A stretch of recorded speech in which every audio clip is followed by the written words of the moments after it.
Welcome to both Success and Integrity with Bessi Graham, a podcast dedicated to established business leaders like you, ready to bring more meaning into your life in a way that strengthens rather than threatens the financial stability of your business. I'm your host, Bessi Graham. I've worked with business owners, governments, and large funding bodies like the United Nations for over 20 years to bring doing good and making money back together. So let's unpack why you don't have to choose between experiencing success or having integrity in your life.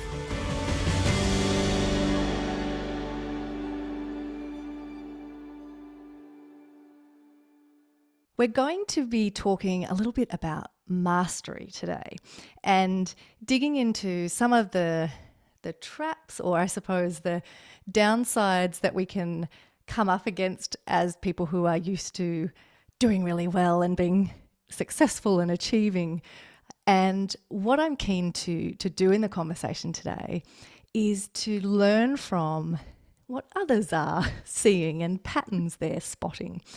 So I've asked an incredible woman to join us today who has had the benefit of working with hundreds, maybe thousands, I don't know, Khaïry, you can tell us, of really ambitious and high-performing CEOs from many different countries.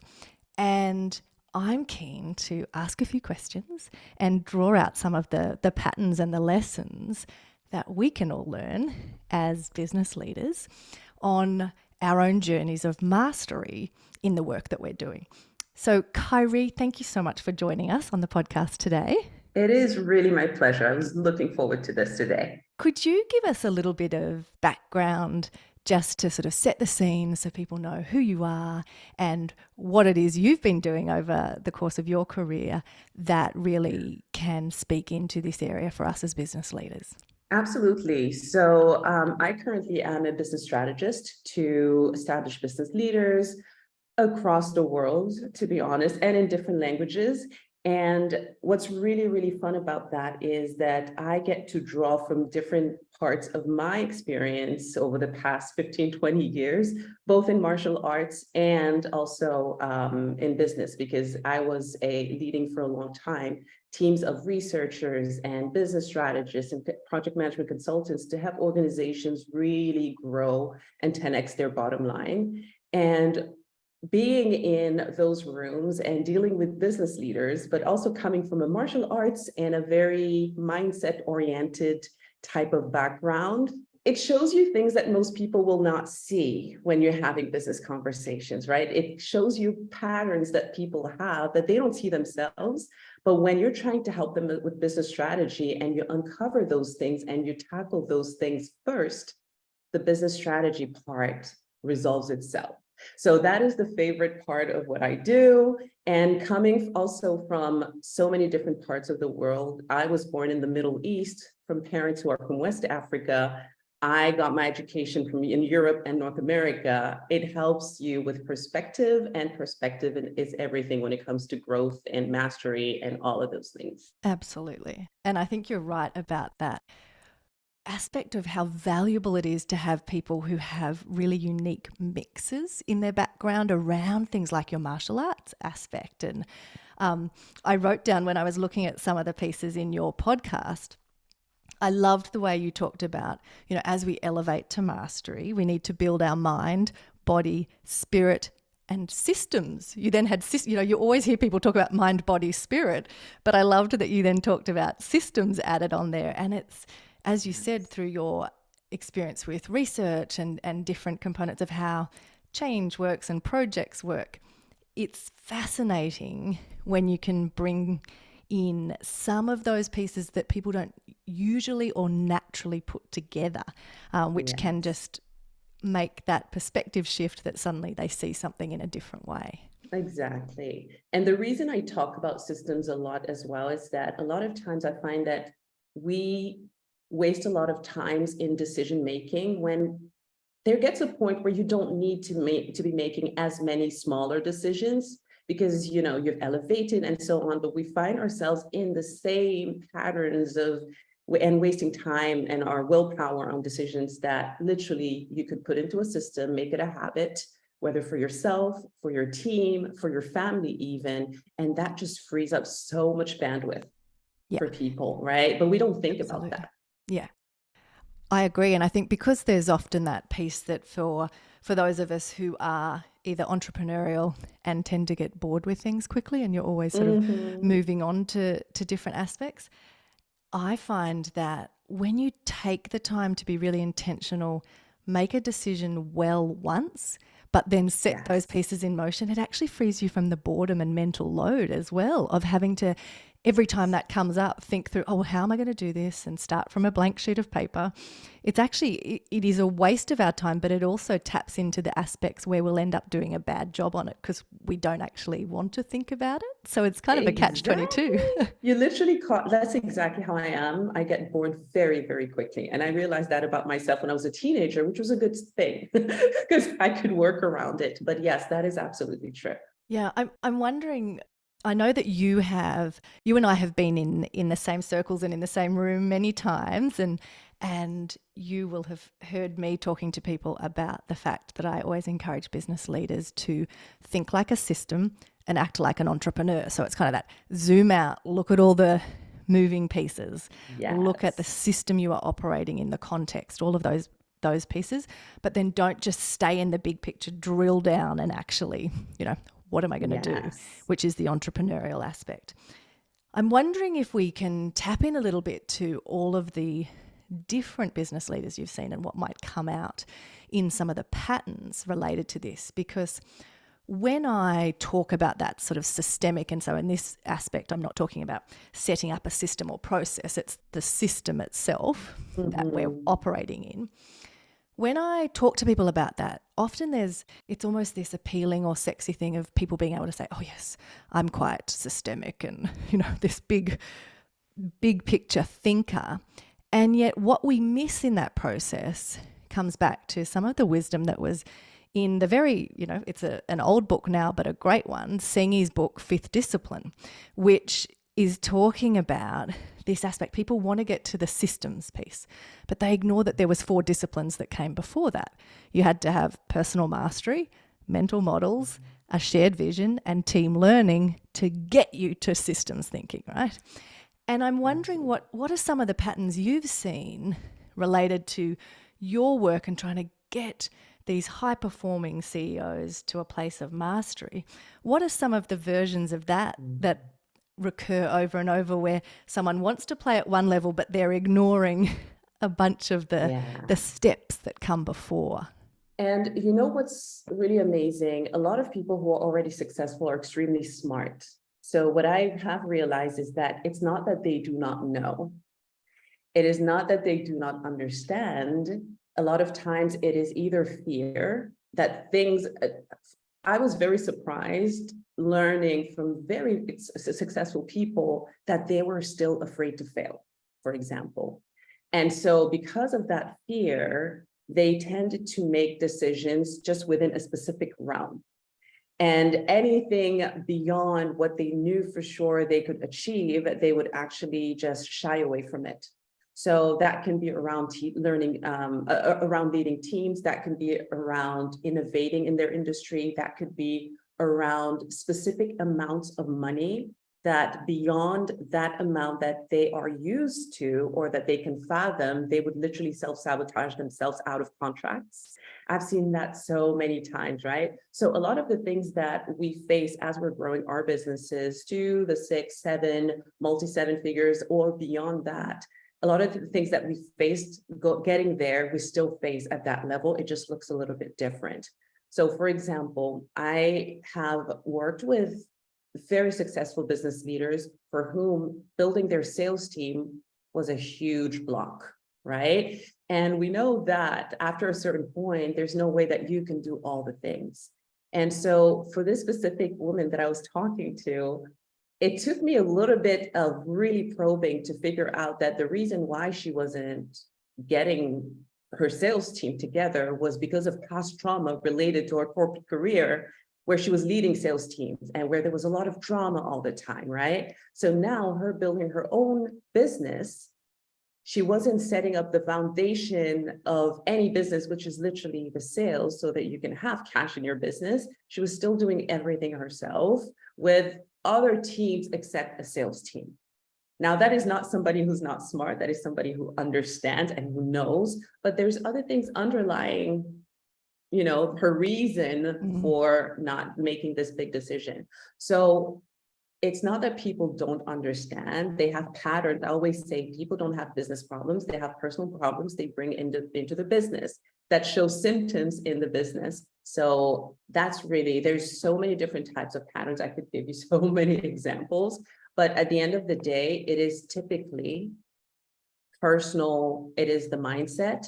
It is fears, either related to past trauma or what others around us could be thinking. I was having a very eye-opening, I guess, conversation with this CEO where I couldn't figure out why we couldn't implement a specific strategy to really get her past where she was. She was already successful.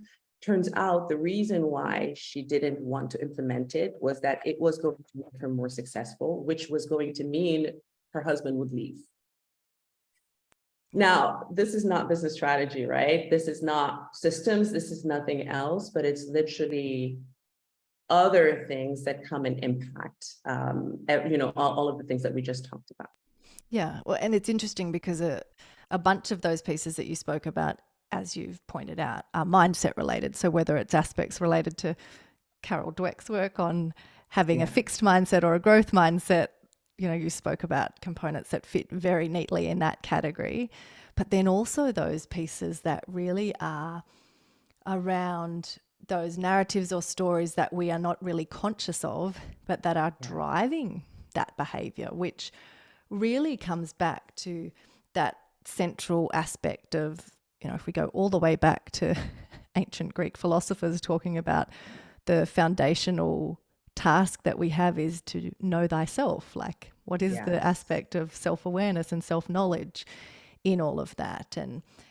And for me, there's an old friend that I have who's a public philosopher. He was on the podcast a few weeks back, and he has this beautiful saying where he says, all goal setting should be an exercise in ongoing self-knowledge. Like, how do we connect those things? And I think much of the work that you're doing in coaching and working with those business leaders does come back to this component of, okay, we know that we have to set really clear goals and we need to have identified what is success going to look like here. What does that mean for me personally?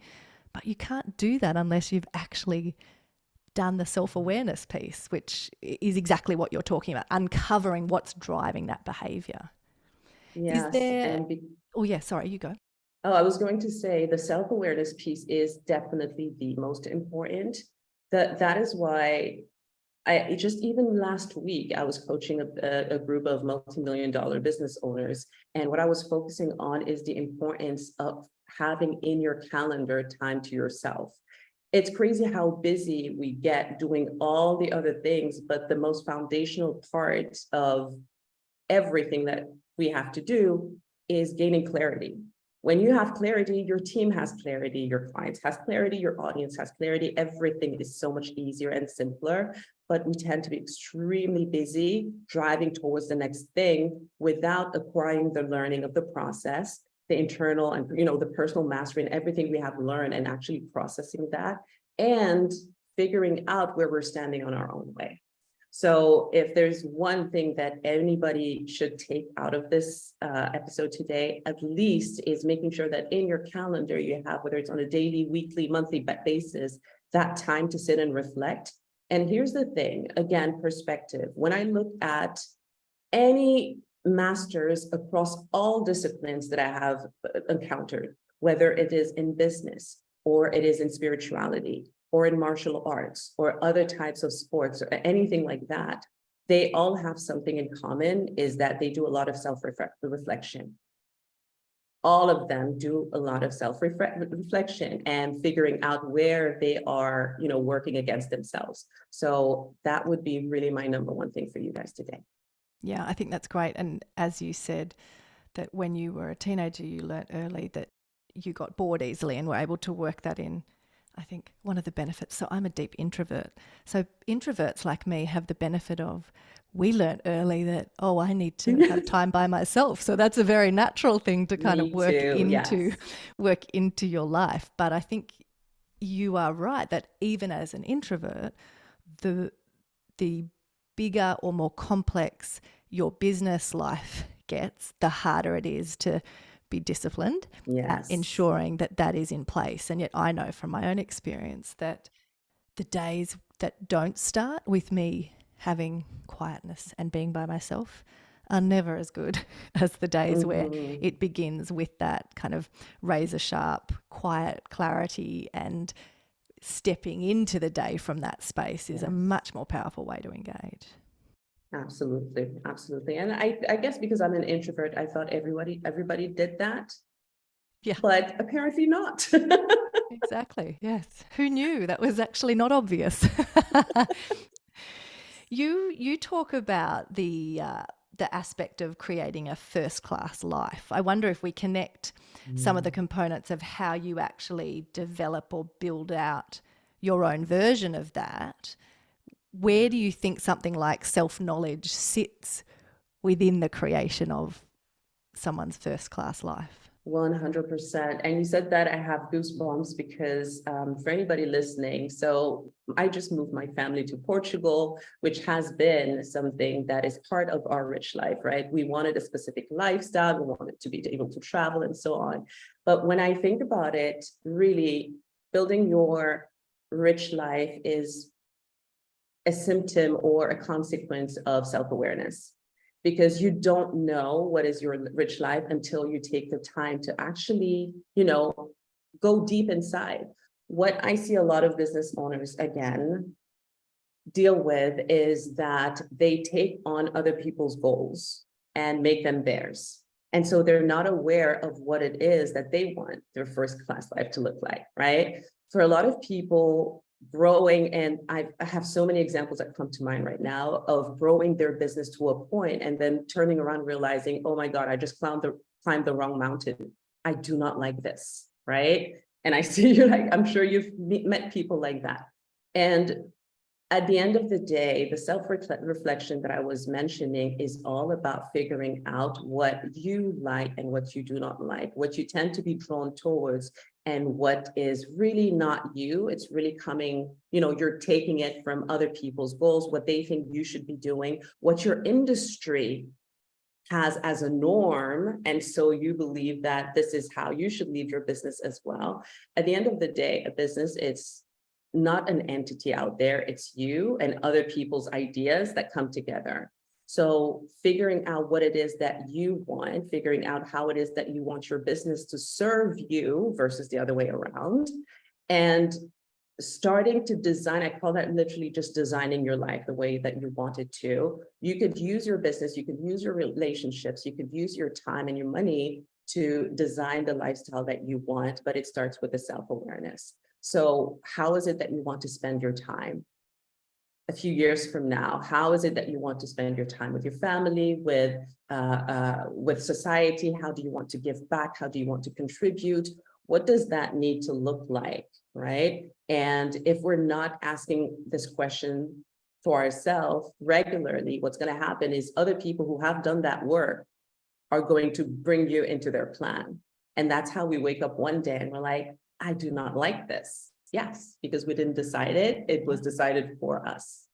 Yeah. And it becomes very hard to actually have the discernment to figure out which of those very loud voices telling you what to do are Exactly. aligned, and which ones you should ignore, because that piece is only easy to engage with and go, nope, don't want that, don't want that, I want this, if you've actually Yes. figured that out. And we have Yeah.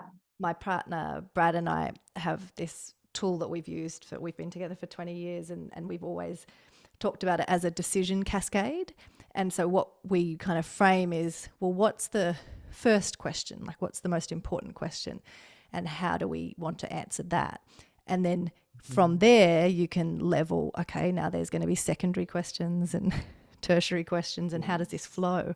And what has been fascinating to watch over the years is that in doing that, what it's allowed us to have in our lives in terms of that designing the life you want is that we don't accidentally make a decision first that should have been a tertiary decision, and then we've actually constrained every other decision from that point on because we made something primary that really was 2 levels down. and so it's that aspect. And you gave the example of you've just moved your family, and I think these pieces do play out, from the way we operate in our family through to our business. And for us, one of the big decisions we made early on when our kids were little was that we made the primary decision how we wanted to raise our kids. And we said we wanted one of us to be with them. And so what that meant was it then pushed down to secondary and tertiary things like what house would we buy? What schools would our kids go to? And because they didn't become a primary decision that then meant, well, now we have to earn this much money to sustain this house that actually wasn't that important. It's all about that sequencing. Yes. Exactly. And for us, it was very similar too. So I've been with my husband for 22 years at this point. And very early, we talked about how we both traveled a lot when we were kids. And we wanted to give that same lifestyle to our children when we got there, right? But until COVID, working remote was not very much a thing. And so we built in every decision that we made, whether financial or in terms of the career that we chose and how we chose to work and where we chose to work and so on, was built in order to allow us to do these things. So when you're actually clear, or actually when you're working on gaining clarity on what it is that you want, the decisions become so much easier to make because you have a clear line of direction. Whereas when we do not know and we're not taking that time, then everything seems just as good as the other option. And that is never the case, right? So one thing that I do on a daily basis is that reflection time at the end of each day, at the end of each week, like figuring out like what made today awesome, like what made today a day really worth living. And when you start adding those things up, it creates a really, really nice vision. My grandmaster in Kung Fu once asked me, he was like, how do you create a beautiful future? And, we all had all of these really big answers. He was like, no, the way you create a beautiful future is by making every moment the best that you can make it. And by making every single day the best day that you can, over time, it creates a momentum that will inevitably lead towards the future that you want. So that reflection time, again, so important. If you are in a team, as a team, if you're in a relationship, as a couple, extremely important. Yeah. And just that consciousness that, as you said, you could otherwise be still trying to do your best in every moment, but you will land somewhere that's someone else's version of success, not yours, because you weren't having that, okay, what does this look like for me? And then we feel trapped in a life that actually is not even the one that we want. I wonder if we kind of stay on that theme of some of the pieces that can end up trapping us that were previously seen or would be seen as success to someone else. When you think of the high-performing business leaders and CEOs that you're working with, they are going to, I assume, typically be people who are used to, achieving, winning, being the top, being the best. How do you encourage people to get comfortable with and learn to be a novice again and step into things that they don't yet know on a journey to mastery, rather than staying in that piece you talked about before, which has that fixed mindset of, unless I'm 100% sure I'm going to succeed, I'm not going to do it. So what does that look like, and how do you think that people who are used to winning, used to succeeding, can start to engage in being a novice again? Yeah, and the thing is, as business owners, what really triggers us to get into that is when we have a new goal that we're working towards, or a new dream or something like that. One question that I love to ask my clients is, if you could not fail, if nobody could ever have anything negative to say, If there was no way that you could lose money, et cetera, et cetera, et cetera, what would you be doing next? And that gets us into a completely different conversation, because now we're talking about you're never going to fail in this hypothetical scenario. No one's ever going to have anything to say about it. You won't have good, bad press, nothing of the sort. We would just be playing. What would you be doing, right? And so in that, we start tapping into something that's a little bit different, that's a little bit new. People start getting, you know, those butterflies of things that they forgot about even. And then it's not about jumping into all of that, but what piece could we start with now? If this is the dream right now, what piece could we start with right now? And I tend to ask this question to people who, when I ask them what the next goal is, they just give me a financial number. I'm like, yeah, nah.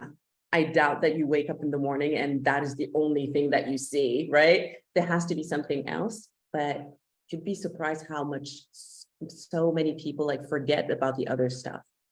It's the monetary goal, just because you're a business owner and that is what people typically say, I want to take my business to X level.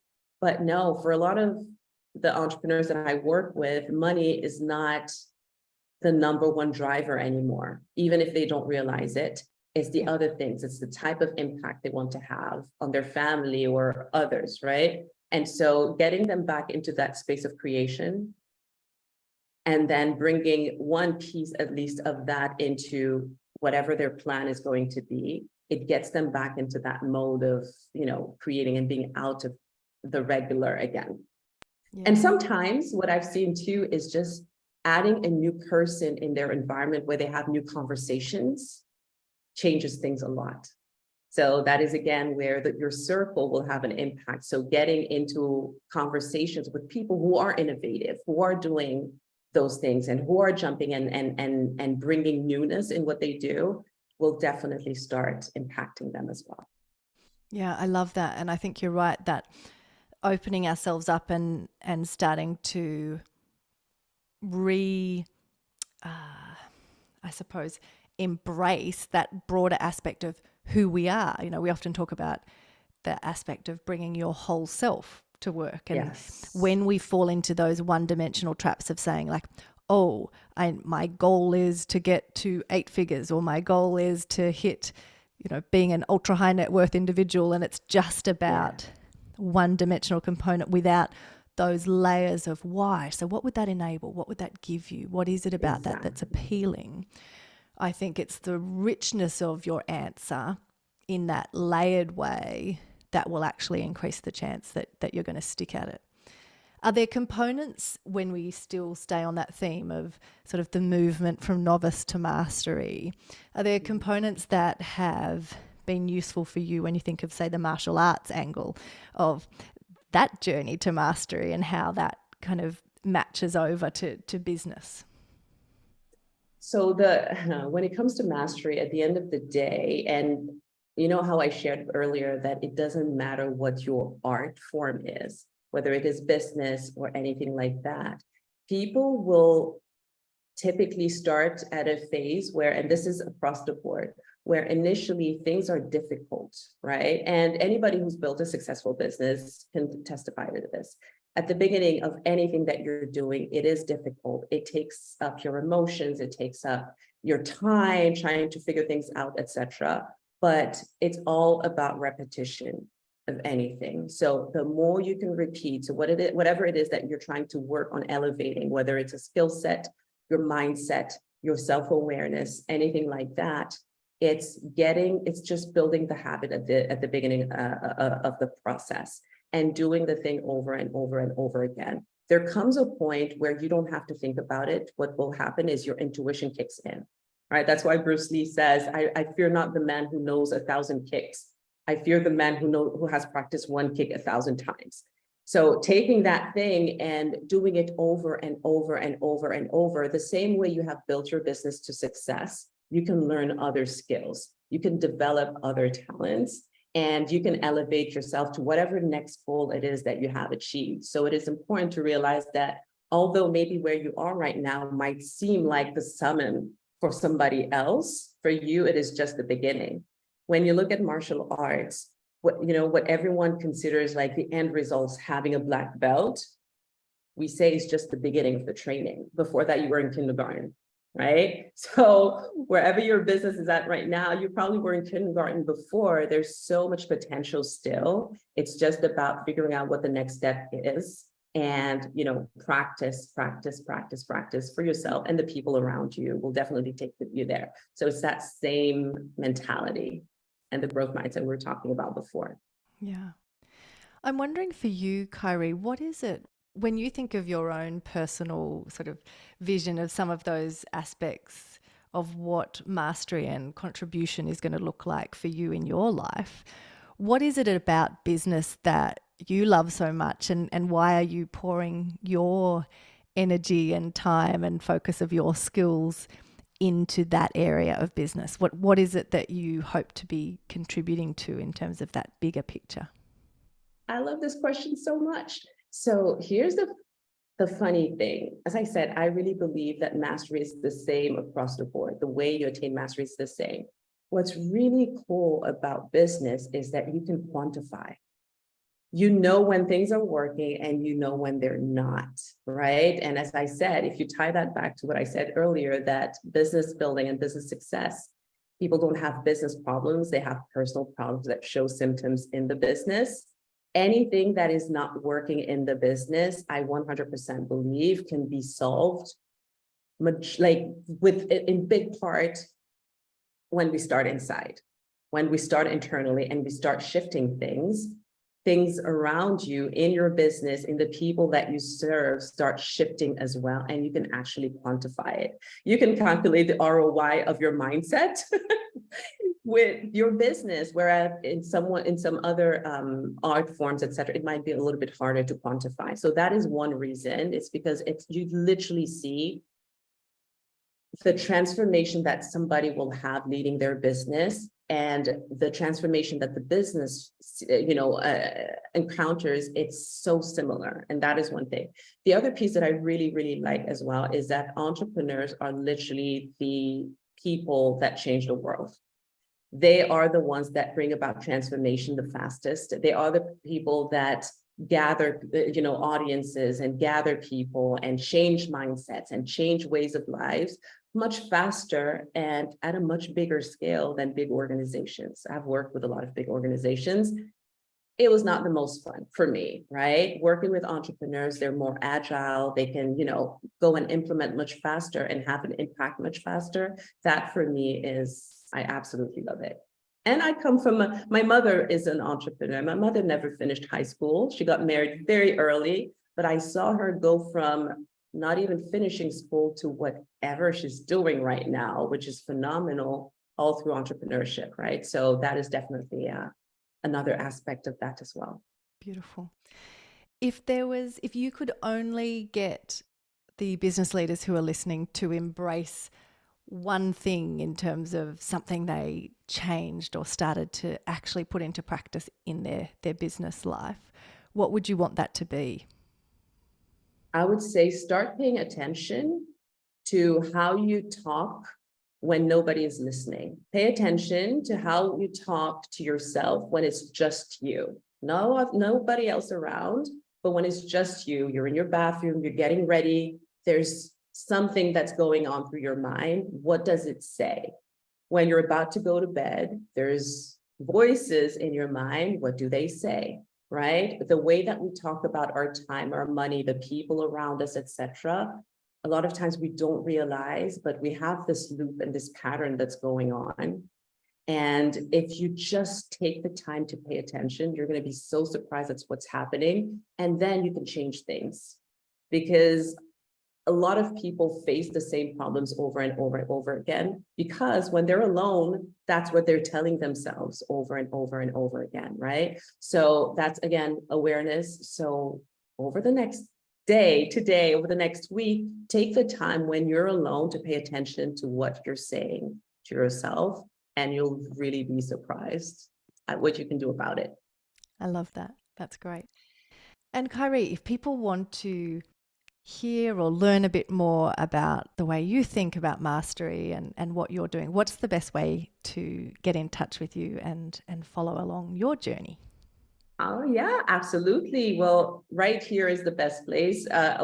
Wherever you're listening to this podcast, my podcast is probably on here as well, the Mastery Matrix podcast with Khairy Varre. So definitely join me there. I talk all the time about the different aspects of mastery. I draw from all types of perspectives and art forms, and also, different masters across the globe and across time to help business owners elevate to the next level and play a bigger game.